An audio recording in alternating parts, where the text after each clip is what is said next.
Qui est Jésus? Cette question peut paraître simple au premier abord, mais elle ne l'est pas tant que ça. En effet, elle peut recevoir une multitude de réponses selon la personne à qui on la pose et le milieu religieux et culturel dont elle est issue.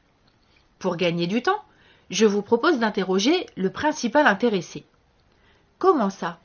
Vous allez me dire que Jésus, s'il a vraiment existé, a disparu de la surface de la terre depuis plus de 2000 ans. Pourtant, le Nouveau Testament nous révèle une multitude de choses à son sujet. Ah oui, maintenant, vous allez me dire aussi que le Nouveau Testament est faux ou qu'il n'est pas authentique. Le mieux, c'est d'éclaircir rapidement tout ceci en 3 étapes. 1. Le Nouveau Testament est-il authentique? 2. Jésus a-t-il vraiment existé? 3. Qui disait-il être? Pour commencer, parlons donc des écrits.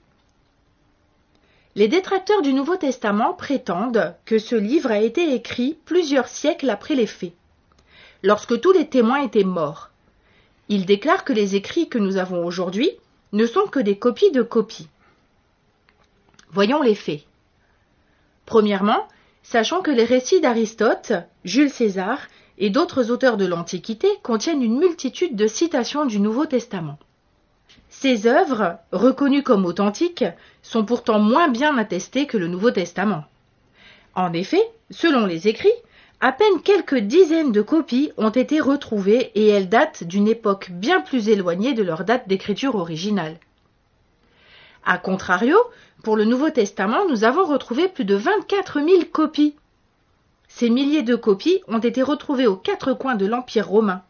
Cela permet de faire des milliers de comparaisons et de constater leur authenticité.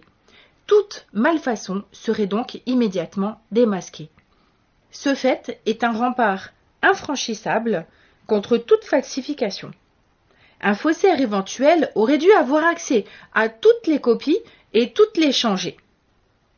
Les experts bibliographiques sont obligés de reconnaître qu'aucun document de l'Antiquité n'est aussi bien attesté que le Nouveau Testament.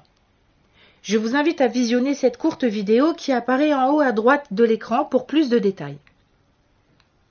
Maintenant que nous savons que le Nouveau Testament est authentique et que des auteurs incontournables de l'Antiquité les ont mentionnés ainsi que la personne de Jésus, nous avons déjà répondu à la deuxième question. Et oui, Jésus a vraiment existé. Attelons-nous donc à la troisième question. Qui disait-il être? Lorsqu'on lit les évangiles, on réalise assez vite que son enseignement était centré sur lui-même. Voyons ensemble quelques versets. Et vous, leur dit-il, qui dites-vous que je suis? Simon-Pierre répondit, tu es le Christ, le Fils du Dieu vivant.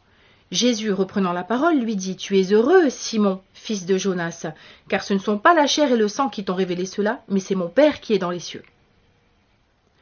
Si donc le Fils vous a franchi, vous serez réellement libre. Je sais que vous êtes la postérité d'Abraham, mais vous cherchez à me faire mourir parce que ma parole ne pénètre pas en vous.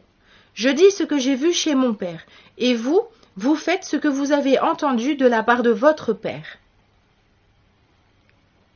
Celui qui vous reçoit, me reçoit, et celui qui me reçoit, reçoit celui qui m'a envoyé.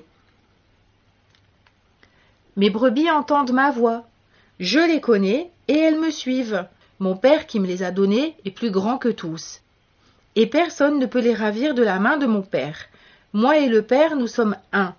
Vous me dites, tu blasphèmes? Et cela parce que j'ai dit, je suis le Fils de Dieu. Je suis le chemin, la vérité et la vie. Nul ne vient au Père que par moi. Si vous me connaissiez, vous connaîtriez aussi mon Père. Et dès maintenant, vous le connaissez et vous l'avez vu. Tout pouvoir m'a été donné dans le ciel et sur la terre. À la lumière de ces versets, nous nous apercevons que Jésus ne se définit ni comme un prophète, ni comme un philosophe, mais comme le Fils de Dieu, qu'il ne fait que ce qu'il voit son Père faire, et que celui qui l'a vu a vu le Père. Généralement, la véritable nature d'une personne se manifeste quand elle est sous pression. Il me semble que la torture et la mort à la croix constituent un moyen de pression efficace. Voyons donc la réaction de Jésus. Il a été condamné pour blasphème, car les Juifs ne croyaient pas qu'il était le Fils de Dieu. Il lui aurait suffi de déclarer que c'était faux et qu'il avait menti pour échapper à ce triste sort. N'importe quel homme à sa place aurait maudit ses bourreaux dans de telles circonstances. Pourtant, Jésus, lui, prie ceci. « Père, pardonne-leur, car ils ne savent pas ce qu'ils font. » Premièrement, il confirme encore dans son discours que Dieu est son Père, et en plus, il intercède pour ceux qui le persécutent. Il nous reste à savoir si c'était vrai ou faux. Il a réalisé plus de 300 prophéties de l'Ancien Testament. Il disait aussi qu'il allait ressusciter. La crucifixion de Jésus et sa résurrection sont le point central du christianisme. Croyez-vous que Jésus soit ressuscité? Nous avons 4 preuves. 1. Le tombeau vide. 2. Il a été vu par 500 personnes. 3. Les disciples sont passés de la dépression à la joie de la prédication et ils ont été condamnés à mort pour cela. Même chose que pour Jésus. Si c'était faux, ils n'avaient qu'à le renier pour garder la vie sauve. Mais ils ne l'ont pas fait.